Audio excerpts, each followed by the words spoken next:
Hi, welcome to Game On. I'm Mary Ullmann, Japhet, a board member at San Antonio Sports. And I'm Jenny Carnes, President and CEO of San Antonio Sports. And we have a terrific guest for you today, our good friend Ross Davis, who is a very dear friend, personal friend, worked with us for nearly 2 decades, and is a world record holding Paralympian, all-around good guy. Gold medalist. San Antonio Sports Hall of Fame member. We could go on and on and on and on. And we will. But let's begin at the beginning. You're from Amarillo. How'd you get into sport? Well, there wasn't many opportunities in Amarillo. I grew up I was born in '68, so I grew up in a time where there weren't things that were adaptive, So really, I was always told no. Like I wanted to do chin-ups in elementary school because they had a competition, but I was going to hurt myself. So they didn't want me to do it. So yeah, I didn't have very many opportunities. It wasn't until I left Amarillo and I got to Texas Tech where someone offered to take me to a wheelchair basketball practice. And I remember going into the gym for the very first. Can I cut you off because I know the story? I mean, go back one step. You were on crutches for most of your childhood. Mm-hmm. So I think that's a big part of the story you're about to tell. Yeah, well, I kind of skipped over that, That's an important part of the story. Okay, so, I mean, the reality is my mom, when I was about 1 year old, I was diagnosed with, they were told I would never walk, talk, or feed myself, and that I should probably be committed to some place that could care for me. And that put my mom into a downward spiral, and so, a 2-year-old, 3-year-old shouldn't know the words Thorazine and Valium and all of the drugs that my mom was prescribed to deal with her pain, So I was this little gimpy cripple kid that had to go out and figure out the world on my own, And I remember at 3 years old, I built my first wheelchair at 3, and it was my sister's purple tricycle. And it had the, like little purple tassels coming down and all this stuff. Well, I figured out that I could pedal it with my hands. So if I got on and put my feet down, I could pedal with the hands, but the handlebars kept hitting me in the face. So what I did was I found my dad's toolbox, and this is 3 years old. But I found my dad's toolbox and I figured out what tool went to what, and I pulled the handlebars off, and then it didn't hit me in the face anymore. But then the seat hit me in the chest. So I figured out how to take that off.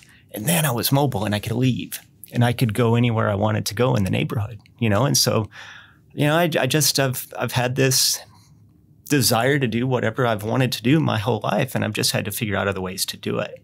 Yeah. And that surprises me not at all, knowing you as well as we know you. Not at all. Ross is I say a Renaissance man, but it's true. I mean, you're one of the most creative, truly adaptive. I mean, next to the word adaptive in the dictionary is you. I mean, you have anything that's been thrown in your path, because I've seen it, you just blow right past it. But I know it hasn't been easy. You make it look easy, but I know it hasn't always been easy. Yeah, I think life's hard. It's hard living in a chair. Yeah. Everything's hard. So yeah, I mean, I've got to get up and just do it anyway. But I have seen you hanging upside down on an escalator in Mexico City. But that's another story. Anyway, okay, take us back to Texas Tech. All right, so I I walked in on crutches, like you said. I'd never used a chair because going through physical therapy and going through the system, their goal was for me to walk. Well, walking wasn't going to be a functional thing for me, so.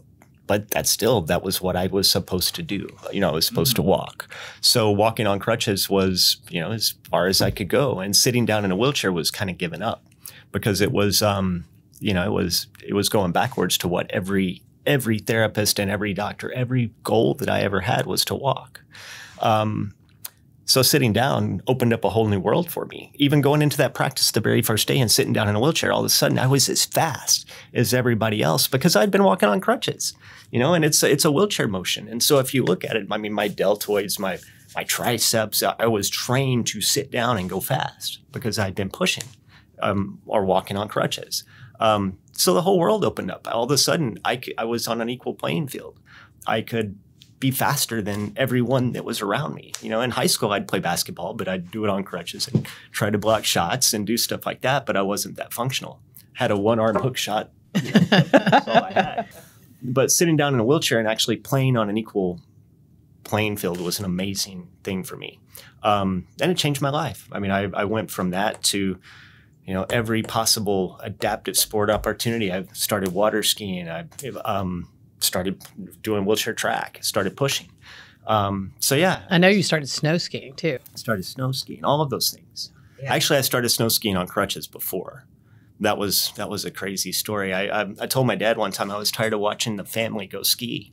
And so we went to Angel Fire, and I decided to try it. And I got the skis on, and they went like that. So we got a bungee cord, and we tied the front together to keep the front tight. And then I just went down the mountain with crutches and skis. And it took I did head and home, and it took me half the day. But I got down to the bottom of the mountain, But now, yeah, I ski. Every sport I can possibly do, I try to do it. Yeah. Oh, and I've seen you do a lot of them. But okay, it's one thing to in college play a little rec sport, and so you were playing wheelchair basketball. What was the thing that took you from the rec sports to Paralympian gold medalist? I mean, I know it didn't happen overnight. No, I was kind of failing out of college and not knowing what to do. I was working on a degree in architecture, and all of a sudden I have wheelchair sports and stuff, and I wasn't a good student. So I was suspended from Texas Tech on academic probation, and I went home, and it was the same. Which is funny because I know how smart you are, because that's just ridiculous. So, I didn't know what I was doing. Yeah. I didn't know how to study. I didn't know how to do a lot of things. Something I learned in sport, honestly. I went home and was lost, had no idea what to do. And I'd just gotten a racing chair from a grant in Houston. So I had a racing chair, and I had nothing to do except push. So that became my passion. So for an entire semester, I think it was 1989, I trained every day and had a good coach. He had just, guy's name was John Durkin, and he had just helped his wife to medals in Korea, in Seoul, Korea, in the Olympics, or in the Paralympics. Mm-hmm. So he coached me, and it just, it was just a great opportunity. I had something to bite into, and I learned how to, learned how to achieve goals, learned how to set goals and achieve them, and how to do the little things and all the things you have to do every single day that you can't just give up on. If you can do anything if you just do it. You just have to decide that's where you want to go, and then do all the little things. What was it though that said this is a possibility, like to get to that next level? I mean, again, you don't just get to the Paralympics. Well, it was just a taste, you went to my first race. It was in Arlington, and I won. I won a couple of races, and that's all it took. It's all it takes. A taste of it. You just get a victory, and then you just go for the next one, and the next one, and the next one. And so you just, you look at why you lost, you evaluate it, you tear yourself up, and you train to fix that and go to the next thing. So it was just, it was just something that I did. For the last 4 decades, San Antonio sports has dared this community to dream big through the transformational power of sport. For 40 years, we've inspired youth to get in the game, motivated San Antonians to live healthy, been a force behind places to play, and hosted events that impact. As we celebrate 40 years of dreaming big, we invite you to dream big along with us. To support our mission, donate today at sanantoniosports.org. So I want to hear about the Olympics and your Olympic experience. You were in 3 games, right? So talk about your first one. First was in Barcelona in 1992. And, to me, that event was really just about wearing red, white, and blue. It was about being there to represent your country, and actually making it to the top level. And one of the coolest memories was, the United States is one of the last teams to come out. So you're like staged. When you're doing opening ceremonies and that whole, the parade of athletes, it takes a very long time. So we were sitting and waiting, and then as we come into the stadium and we're going under the stadium and coming out, the entire team just starts chanting USA, USA, and it's just, and you guys know the corridors of stadiums. They're very tight and they're concrete, and the echoing and the power and it was just an amazing thing. And then we come out to 80,000 people in the stadium on Montjuic in Barcelona, and it's just, I'd never seen anything like that, and it was an amazing experience just to be a part of something on that scale in another part of the world, just there representing your country. So that was the first. And I ended up not doing as well as I wanted. I ended up, I lost every one of my races. I got 4 silver medals. So that's such a disappointment. Oh, you're such a, oh, man. Dude, you're just the first. Oh, to have a silver medal in the Olympic Games. Yeah, I know. But I know you, and gold was a goal. So if silver is what is you're the first loser. You're the first loser. Oh, God. Anyway, so the second one. The second. 4 years later, I learned how to train better. I really tore up what I had done, looked at what I had done, broke it apart, figured out what I needed to do. And I incorporated weight training and a lot of plyometric training, and I trained smarter. And another thing that happened is I decided to go back and get a master's in exercise physiology. And that master's degree helped me understand what I needed to do to be a better athlete. So I changed everything about how I trained. I spent a whole lot more time in the weight room, and I didn't spend as much time in a wheelchair. And I gained a lot of power and a lot of strength. And so it helped me with my starts. And I was able to go back in Atlanta the next 96, and I won a gold in the 100 meter for the first time and a bronze in the 400. Yeah. When was the world record? I don't know. I've had multiple. I've had multiple world records throughout. Throughout various my racing competitions, and then your last one was in Sydney, right? My last games was in Sydney. Yeah. Which was your favorite? Sydney. Yeah. Because you knew it was going to be your last, or because where it was hosted, or the country? They did a great job. Like we always had people in the stands. Barcelona, there weren't that many people. Atlanta had nobody in the stands. It was like really family. Oh, was that an after effect of the bombing that happened during the? No, I don't know. I don't think so. I just think it's just the Paralympics hadn't caught on yet. Yeah, correct. If you look at what happened in London during the Paralympics, and they were full. The whole country thought, I get to go to they couldn't go to the Olympics, so they came to the Paralympics. I didn't experience that as an athlete. In Sydney, they actually brought in kids. I heard that they brought in every kid in Australia to the Paralympics. They had an amazing system to just bring kids, buses and trains and all kinds of things to get kids to the games. So we got to race in front of a bunch of kids, and that was fun for me. But no, just being in Australia, I think it was a beautiful place, and the people were nice. It was a lot like Texas, really. Everybody just was friendly and helpful, and it was a great place. So what is your record count? Your medal count for the Paralympics? A total of 2 gold, 4 silver, and 3 bronze. We're sitting amongst greatness. I know. And to think that we sat side by side with him for years and years in our San Antonio sports office. So. Yeah. 18, I think. 18 years. Oh my gosh. Yeah, that was great. Okay, so we're going to just kind of leap forward in your career then. When did you realize that you could actually make a career in the business of sport, not strictly as an athlete? It was volunteering with you guys. That's how we all started. Yeah, exactly. No, that was it. It was, my hope was to get into the management of sport. And at the time, we were bidding on the Pan American Games. We were trying to get the 2007 Pan American Games to San Antonio. And fortunately for me, you guys needed, or the board or the organization needed athlete representation. So that me being a athlete, I was able to sit in on that. And it just put me into a place where I got to see the back end of working on sport. And, I left architecture, but I still had this artistic talent and these pieces of a desire to do things in the architecture world. And it actually worked. Whenever I came into sport, I was able to combine the art and the architecture and the design in sport.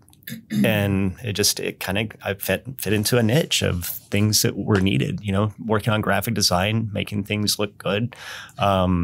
the director of Pretty. That's exactly. That was what we called you. And you always made us look good, Ross, Yeah. over 18 years. But it was more about, I think it was more about your vision to see things further down the road and what they could be than just making a banner look really nice at an event.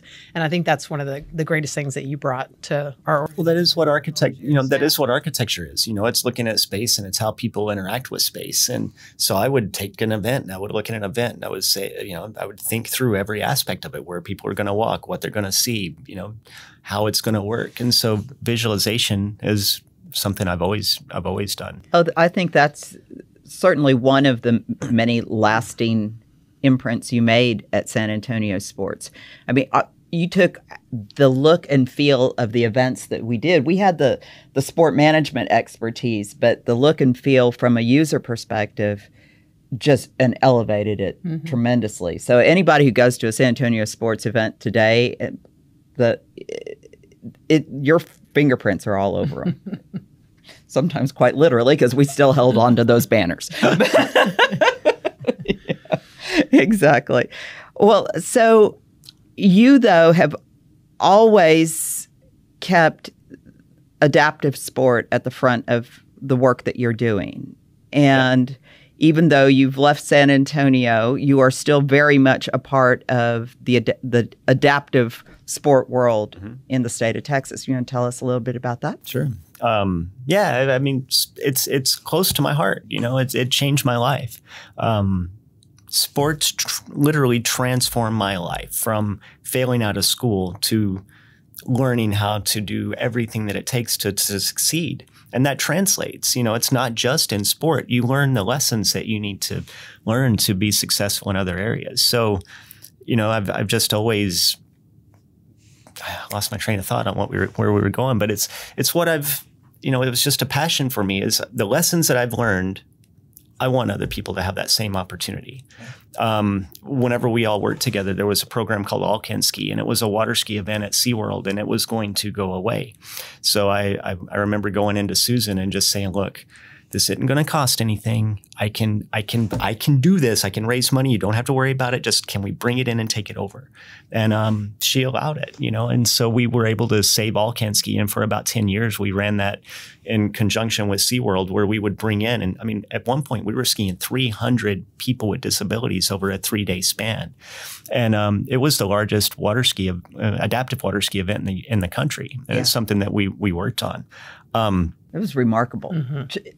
Always one of my favorite events to go watch. Always. Never had a problem getting volunteers for that event. No. Never. So, going from that to looking at how we can make a bigger impact. And someone that I've worked with for many years, Wendy Gumbert, she had been tasked in about 2010 to work with the United States Olympic Committee at the time and to kind of regionalize the grassroots development of Olympic and Paralympic sport. That's one of the goals. I mean, we've all been part of that movement with different initiatives, but Texas Regional Parasport, it was actually Texas Regional Paralympic Sport, was part of the USOC, and it was funded by them. And the goal was to create a regional authority to help build the pipeline to the Paralympics. And the USOC kind of, they changed directions, went off on a different way, and Wendy had a program to run. And so she's done a really good job of building that. And over the last year, decided to take it to become its own nonprofit. It was actually underneath our Lone Star Paralysis Foundation in Austin. So over this past year, Wendy has worked to get a nonprofit going, and and I was asked to sit on the board. You chair that board. I do. Yeah. So, the goal is to really provide a good organization for the pipeline, the Paralympic pipeline, throughout the state, to help with program development, make sure that people have programs. One of the things that we're doing is an equipment loan program. Equipment is incredibly expensive. If I want to go water skiing, I've got to buy a $5,000 water ski. If I want to go snow skiing, there's another $5,000. If I want to ride a bike, $8,000. The racing chairs now, $10,000 for a good racing chair. Wow. I mean, that's incredible. I mean, we talk about the barriers to just youth sports and buying basketballs and tennis rackets, and that's just No, I need a different chair for everything. Yeah. I need a different chair for everything. I need a different chair to be inside. I need a different chair to be outside if I want to go. So yeah, the cost is incredible. So I think we have about 250 pieces of equipment that are in a loan program. So another cool thing is Texas Parasport has been the leading force behind integration and inclusion in UIL sports. Mm-hmm. So even now there's a race in wheelchair track and field. Both are able to go to the state championships. In public schools. In public schools. Texas UIL sports. Is that the only sport? Right now I'm track and field. Those are the only ones. But the goal is to keep working on that and make it more. Yeah. Absolutely. And in the show notes, we'll be sure to put a link to Texas Parasport so people, because this is an organization that serves children all the way up to disabled military, across the spectrum, right? Anybody with a physical disability that has a desire to get out and do something, we've got a lot of resources. I think there's over, I've been working on the website, and there's over 40 different programs around the state that provide services. And that's just who we know. There are multiple, there's a lot more than that, but, highly organized organizations that are actually providing good services for people with disabilities. There's about 40 that we've identified and partnered with. That's fantastic. It's a great program. Good job. Thank you. And the logo looks great because the rebrand is very nice. I know. Oh my gosh. What's the next big event for you all? It's called the Texas Regional Games. We have about 350, I believe, anticipated to show up. It's here in San Antonio. It's here in San Antonio. It'll be at the Morgan's Wonderland and also over Heroes Stadium. So that entire sports complex will use almost every facility. Star Soccer Complex will be where we have archery. But yeah, we'll use that entire facility over about 3 to 4 days. I think it's about 10 sports that we pull off. It's a Paralympic style multi-sport event for different participants. And the public's welcome, right? Absolutely. Yeah. So I would encourage folks to go out and really see these remarkable athletes in action. I think it's Texas Regional Games is the website. Yeah. So you just look that up and get there. Hi. I'm Vince Davis, a journalist here at the San Antonio Express News. It's now time to nominate your 2024 SA Light. SA Light's honorees work selflessly in the community, lifting others through their acts of service, innovation, and collaboration. If you know someone like this, nominate them today at expressnews.com/SA Lights.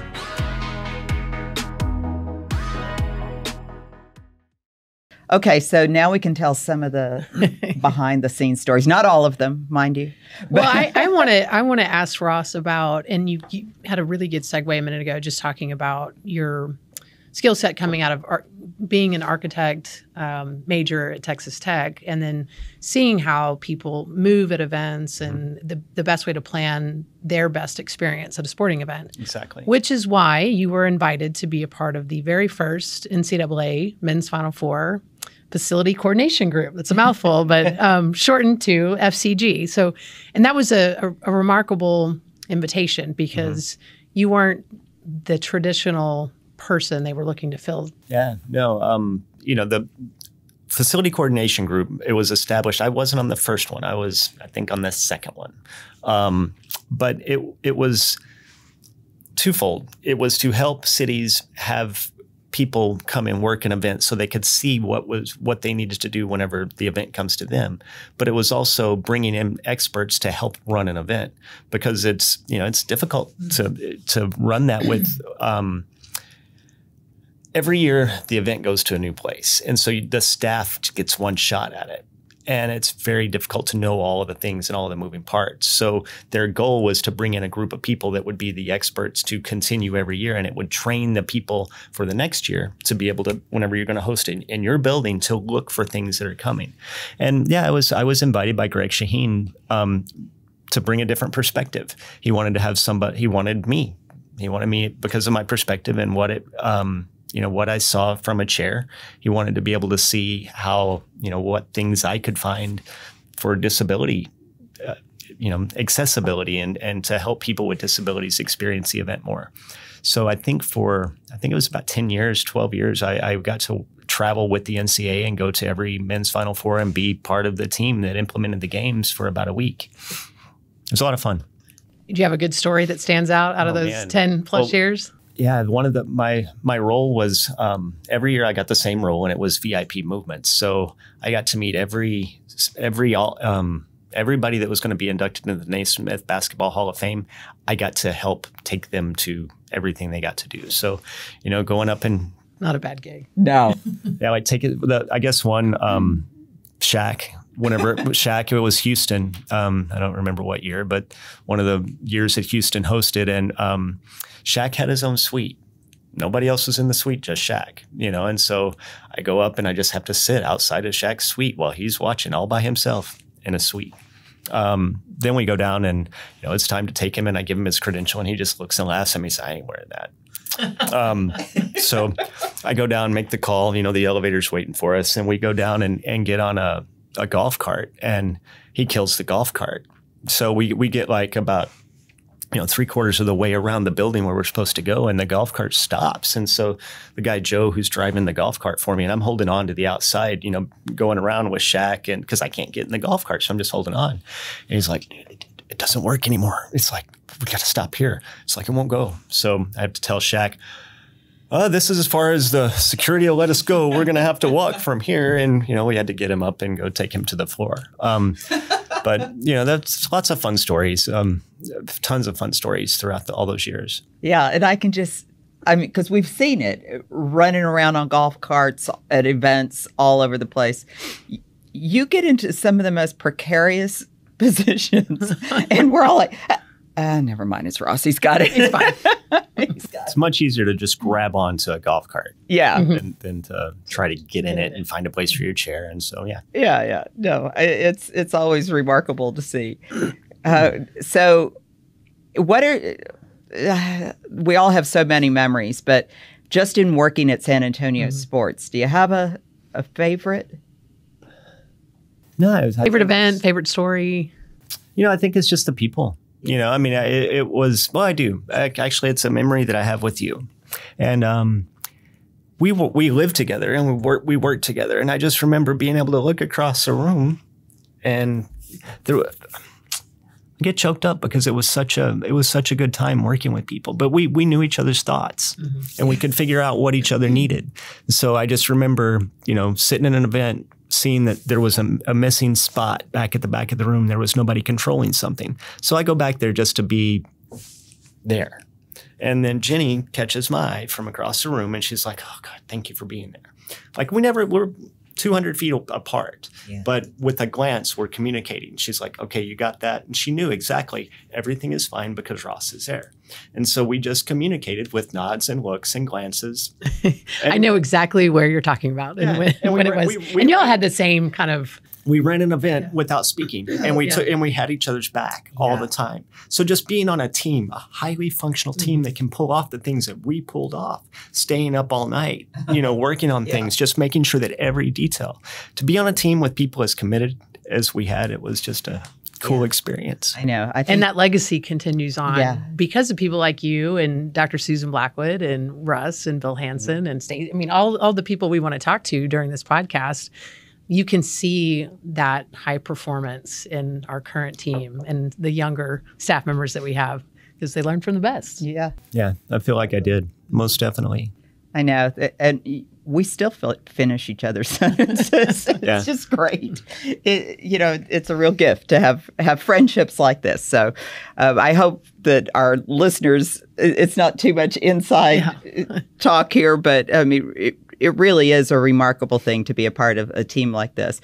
We close out this podcast every time by asking our guests what the power of sport means to them, because it's the mission of the organization to transform our community through the power of sport. So this whole conversation has been about the power of sport, but I'll ask you, what does the power of sport mean to you? It's empowerment. It's learning. Sport teaches you, like I said, it teaches you if you want to succeed in sports, you have to do the work. You don't get to just be good. You know, you have to dedicate. You have to do the little things. You have to always do it to be good. And I learned that. You know, I learned that in sport. And it's really it's an empowerment thing. You know, it teaches people that they can do whatever they want to do. They just have to do the little things and have to be, you know, you have to have effort. Nothing happens without effort. And you learn that in sport. So it's just a good way. I mean, we're mammals. We play. You look at puppies, you look at everything. Everybody plays, but they're playing to learn what they need to do. And I think we do that in society, or just, you know, we learn how to succeed through play. And you know, empowerment's the biggest thing that sport has given me. It's given me the confidence to go out and tackle anything because I know I can. Yeah. And you have. And we're grateful for you being here, and always grateful for the friendship, of course. This is fun. Thank you. Yeah, we're glad that you could be a part of it. And we thank you for listening and joining us on Game On, and invite you during this 40th anniversary of San Antonio Sports to go to our website, sanantoniosports.org, learn all about the organization, and get involved. And until next time, Game On.